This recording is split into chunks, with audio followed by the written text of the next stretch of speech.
बिस्मिल्लाहिर्रहमानिर्रहीम।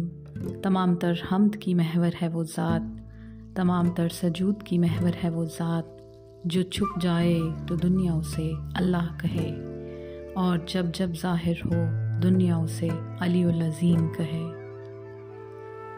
अल्लामा काशिफुल ग़िता, जिन्होंने बहुत सारी कुतब लिखी और विलायत का प्रचार भी करवाया, वो कहते हैं कि मेरी एक हाजत थी। मैं उस हाजत को लेकर मौला हुसैन के हरम कई दिन जाता रहा।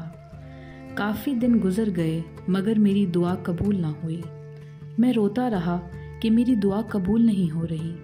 ऐसी कौन सी ख़ता हो गई मुझसे कि मेरे मौला मेरी दुआ कबूल नहीं कर रहे, मेरी हाजत पूरी नहीं हो रही। हरम मौला हुसैन में एक रात मैं रोते रोते सो गया। मैंने ख्वाब में देखा कि मैं हरम मौला हुसैन में हूँ और ज़मीन फटी, और वो जो अपने जैसों में भी वाहिद हुसैन है वो अपनी ज़री से बाहर तशरीफ़ लाए और मुझे देखकर कहने लगे, घबरा क्यों गए?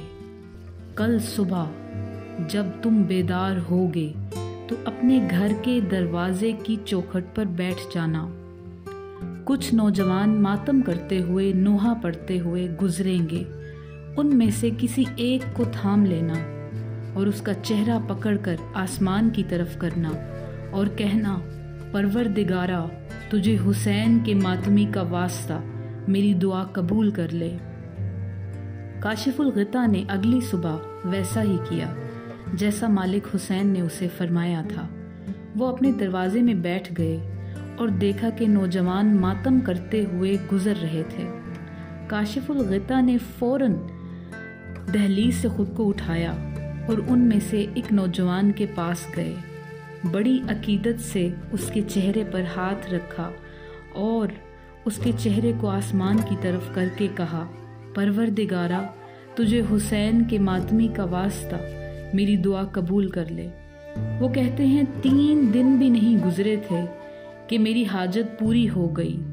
हुसैन के मातमी के सदक़े में मेरी वो हाजत पूरी हो गई जो मैं मौला हुसैन के हरम में कई दिन से जाकर दुआ कर रहा था, और मेरी वो हाजत फ़कत हुसैन के मातमी के सदक़े में पूरी हो गई।